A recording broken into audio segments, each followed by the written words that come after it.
पहा नवीन एपिसोड्स एकदम add free.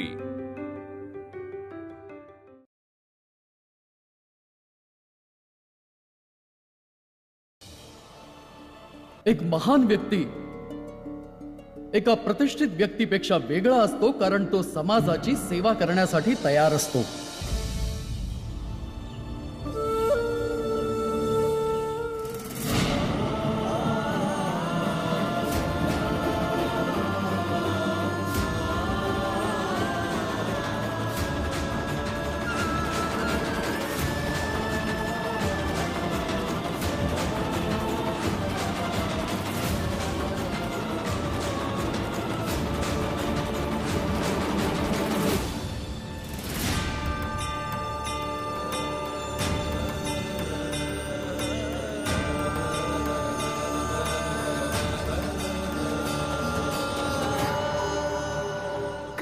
माझ्या आईला मेली नाहीये,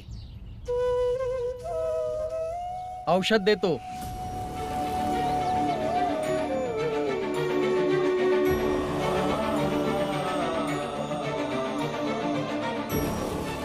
वैजी लवकर करा ना। जाऊ का निघून? नाही,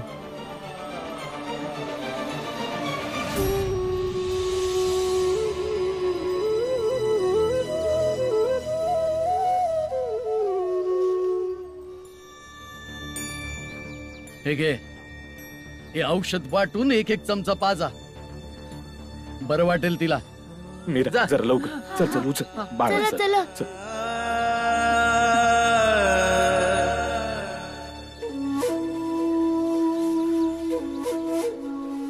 अरे निघाला कुठे कुलकर्णी? बस इथेच। आज वैद्य बुवा आपल्या सर्वांना चहा पाजणार आहेत। इथवर पोचण्याचे चांगले पैसे मिळाले असतील वैद्य बुवा। अरे आता किती चहा पिणार आहात? आणि तसंही या पैशांचा चहा प्याला ना तर तुम्हाला पचायचं नाही, अशुद्ध झालेत पैसे। अहो वैद्य बुवा, पैसे थोडीच अशुद्ध असतात। मला तर आजच माहिती पडलं पैशाला पण एक जात असते म्हणून। अरे मी तर म्हणतो हे पैसे मानव जातीचे नाहीतच, याची जातच काही वेगळी आहे जी सर्वात श्रेष्ठ आहे। वैजी काय म्हणताय बोला, बनवू का चहा सगळ्यांसाठी तुमच्याकडून? ठीक आहे आता बाज बाबा। हा ठीक आहे बनवतो।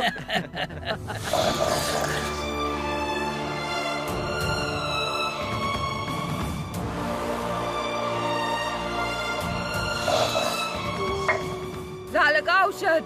हा त्या तू थांब जरा लवकर लवकर कर ना ताई। लवकर कर।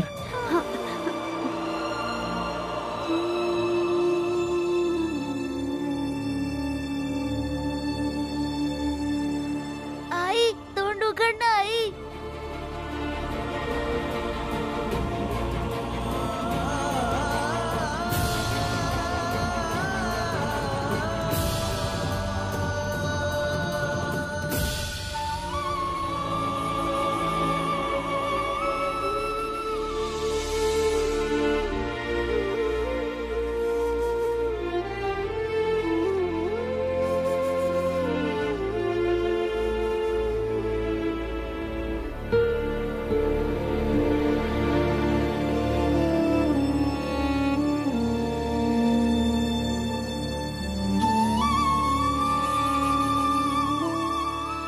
पुरंजन भाऊ, मला माझ्या बायकोची हालत बघवत नाही र, पण पोरांच्या पुढ्यात मला कमजोर पडायचं नाही। रामजी, वहिनी एकदम ठीक होतील बघ, तू थोडी हिम्मत ठेव। तिथे बघ समधीच्या समधी पोरं कशी सेवा करतायत वहिनींची।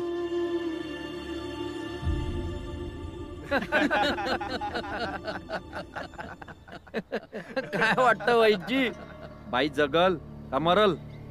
आता कसं आहे, दवा देणं हे माझं काम आहे आणि दुवा देणं तर यांच्या हातात आहे। अहो पण वैद्य बुवा, दुवा तुमच्या दवा सारखी नाहीये जी सारखाच परिणाम करते।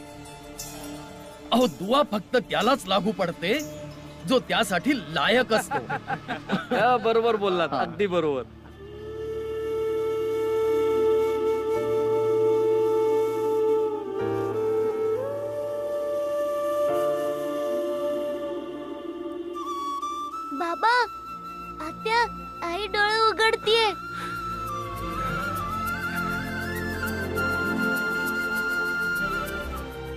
बरी आहेस ना? हा वय वय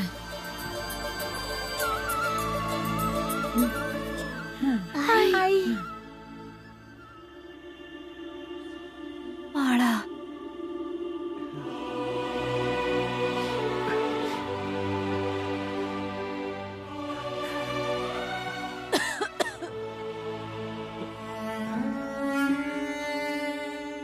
धन्यवाद पुरंजन भाऊ. आज जर तू नसतास तर बहुतेक माझी बायको. मी का नसणार आहे? अरे मित्र आहे मी तुझा, नेहमी तुझ्या सोबतच असणार. आणि यात धन्यवाद कशाला म्हणतोय? हा, परिवार खुश राहावा आणि काय हवं आपल्याला?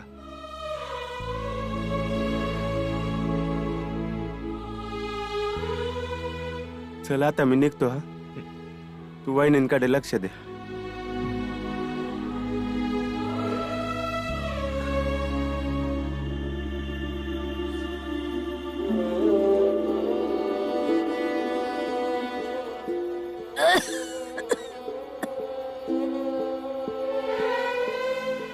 अहो बस करा आता, बरी आहे म्या. असू देत ग. पोरं बघत्यात काय म्हणतील ते. हेच की ते सुद्धा मोठं होऊन ते त्यांच्या बायकोचं डोकं चेपून देतील. अरे मुलांनो या, मी तुम्हाला नवीन गोष्ट सांगते. या आई, मी गोष्ट ऐकून येतो. हा, चला या. अहो अहो थांबा आता, बस बस बस.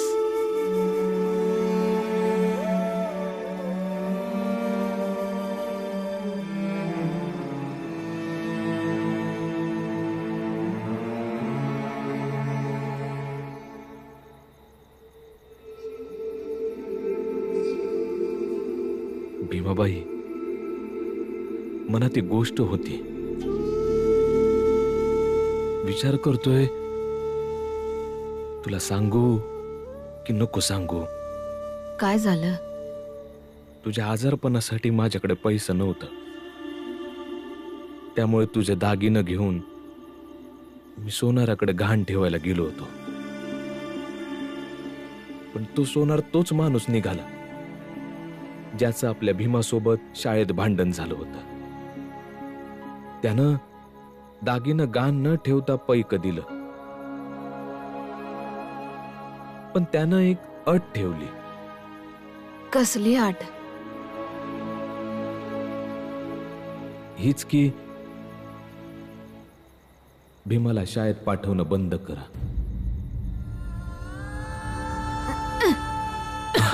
आरामात. तुम्ही काय केलं? हा, नाही, अट नाही ऐकली.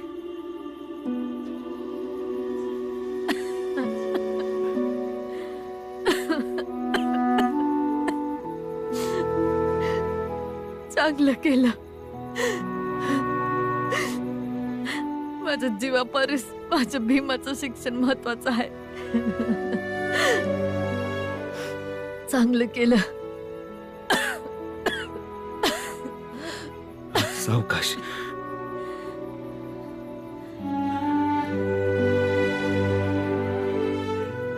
हे बघा, इथून पुढे कधी माझा आजारपणान भीमाच्या शिक्षणात काय निवडायचं असेल तर एक क्षणभर बी डोक्यात विचार आणू नका. तू पण ना. भीम शिकून सवरून मोठा झाला तर मी कायमची जिवंत राहीन. होय ना व?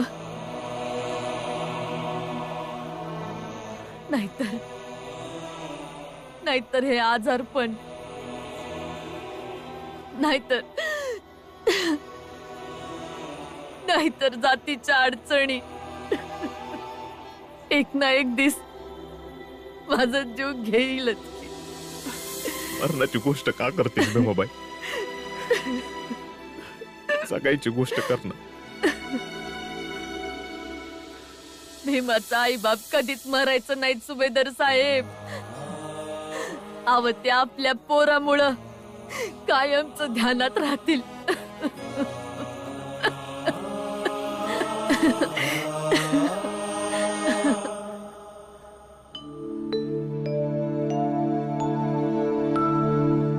चल भीम, तुझा धडा म्हणून दाखव.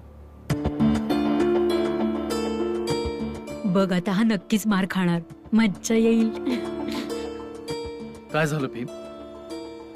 धडा म्हणून दाखव. काल आई लय आजारी होती, त्यामुळे येळ नाही मिळाला. अरे पण आईच्या आजारी असण्याचा आणि अभ्यासाचा काय संबंध आहे? हे बघ भीम, आईचं आजारपण ही एक गोष्ट आणि अभ्यास ही दुसरी गोष्ट.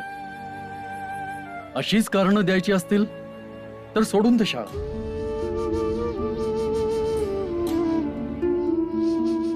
तसं देखील तुमच्या जातीतील अशी किती मुलं शाळा शिकतात. जा घरी जा आणि कर आईची सेवा. गुरुजी, थोडा येळ द्या, मी लगेच पाठ करून सांगतो.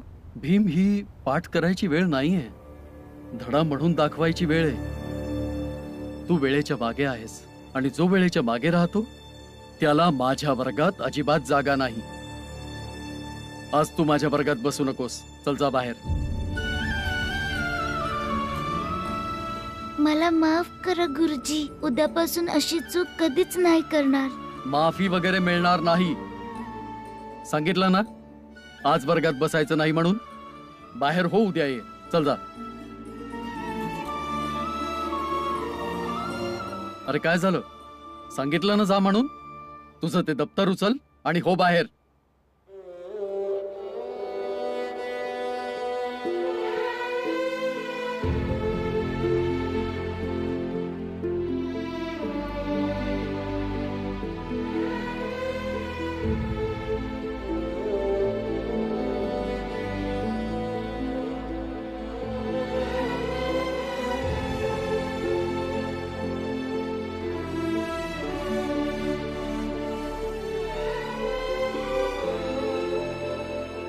तू कुठे निघालास?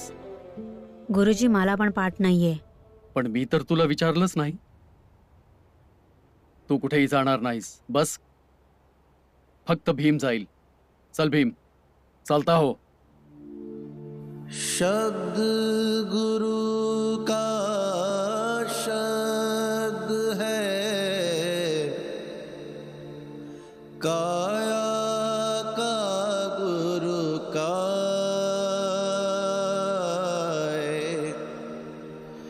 भक्ति करें नित शब्द की,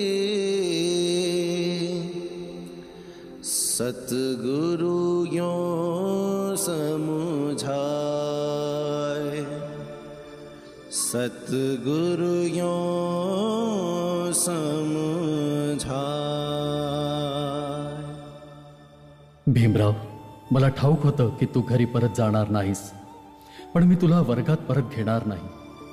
कारण तुझ्यासाठी ही जाणीव होणं गरजेचं आहे की आईचं आजारपण आणि अभ्यास यांच्यात काही संबंध नाही.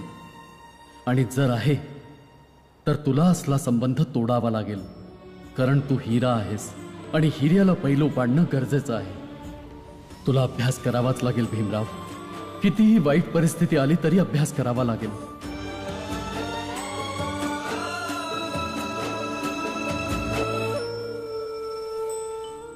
घे भाऊ. रामजी, मी तर बाबा जरा बी शिकलेलो नाही. मेहनत मजदुरी करून थोडंफार पैका कमवतो. तू तर सुभेदार साहेब आहेस. तू कुठे माझ्यासारखं काम करणार आहेस? आणि तसं बी तू खरं आणि इमानदारीच्या गोष्टी फारच जास्त करतोस. तर कुठून शोधायचं तुझ्यासाठी काम? आणि तुझ्यासाठी एखादं काम मिळालं बी तर मला नाही वाटत तू जास्त वेळ करशील ते. हे बघ पुरंजन, मी खोटी आणि बेईमानीची नोकरी नाही करू शकणार, पण काम काहीतरी करीन. जे काम तू करतोयस ते काम मी पण करीन. वेडा झालायस की काय? सुभेदार असून माझं काम करणार आहेस? किती वाईट वाटेल मला. नाही नाही, मी तुझ्यासाठी एखादं चांगलं काम शोधतो. तू काळजी करू नकस. जर जास्त पैशांची गरज वाटली तर मी काय बी करून तुला ते आणून देईन. पुरंजन भाऊ, माझ्याकडे तेवढा ये नाही मनासारखं काम शोधाया. जे काम तू करतोस त्याच कामापासून सुरुवात करू. अरे माणूस कोणी छोटा मोठा नसतो. आता उगाच अडवू नको. तुला तर माहितीये माझं केवढं मोठं कुटुंब आहे. खाण्यासाठी चटणी भाकर बी खाऊ, पण पोरांचं शिक्षण. आणि तुला माहितीये भीमाला शिक्षणाची किती आवड आहे.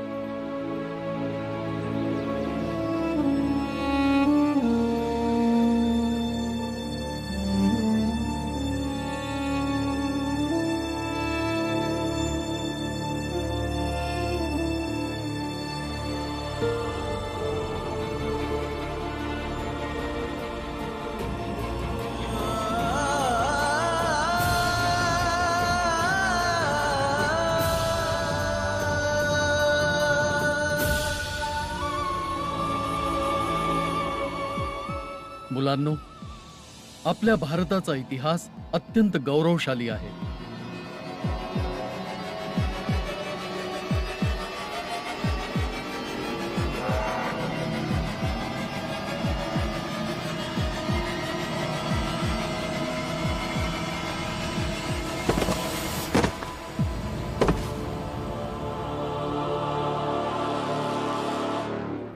भीम,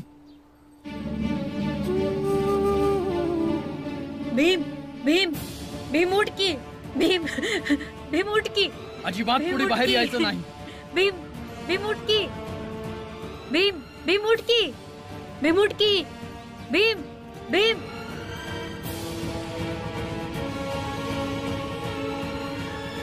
भीम उठ की. बाळा दादा, पटकन एक पेला पाणी दे. भीमाला भोळ आली, पटकन दे. माफ करा गुरुजी, पेला नाही देऊ शकत मी तुम्हाला. शाळेतली सगळी मुलं याच पेल्याने पाणी पितात. गुरुजी, तुम्ही जे हे बासरीसारखं यंत्र बनवलंय त्यात घेऊन जा की पाणी. दे, ओंजळीत दे.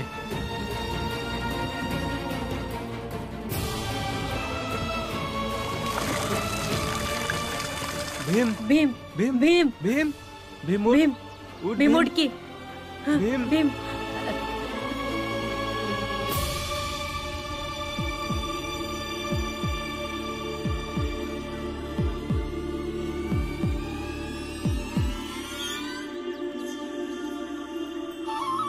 भीम भीम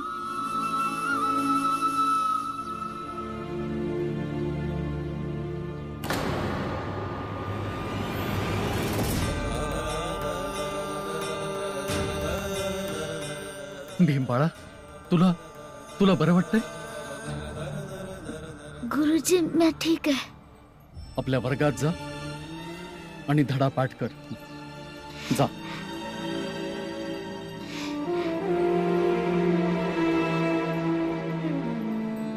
हा तर गेला. आता तुम्हीही जा आणि जाऊन अंघोळ करून या. हे काय बोलताय तुम्ही गुरुजी? अहो, तुम्ही या ज्ञान मंदिराचे शिक्षक आहात. थोडी तरी लाज बाळगा. आता सगळं आपण बघू नंतर. आता तुम्ही जा आणि अंघोळ करून या. तुम्ही स्पर्श केला होता ना त्याला, बघितलं आम्ही सगळ्यांनी.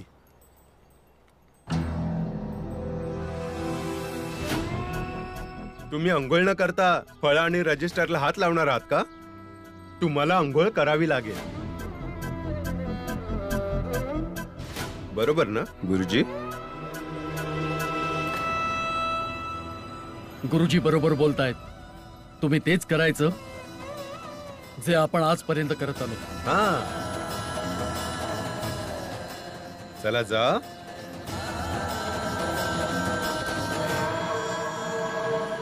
बरं वाटतंय ना वो भीम? तुला काही लागलं नाही ना? भीम, तू तर जाम नाटके हायस रे. रोज नवीन नवीन नाटक.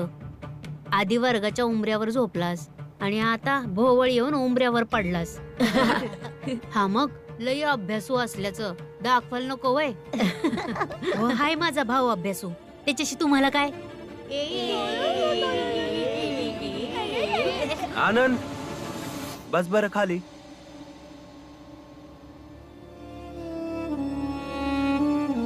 आनंद असं भांडू नकस कळलं. आनंद काहीच करू नकोस. अक्कड बक्कड बम्बे बोल 80-90 पूरे 100 में निकला धागा जो निकल के भागा. शांत व्हा. शांत व्हा. मी आता जाऊन गुरुजींना सांगतो की तुम्ही भीम आणि आनंदला चिडवताय म्हणून. हा सांग जा. मग तुला बी तिकडेच बसवतो आम्ही त्या दोघांच्या मंदी. काय मित्रांनो? वय वय. आणि तुला बी बांबूच्या घाणेरड्या नळीतून पाणी पाजवू. आणि तुला त्या दोघांच्या भावासारखा बनवू. चल जा सांग जा गुरुजींना.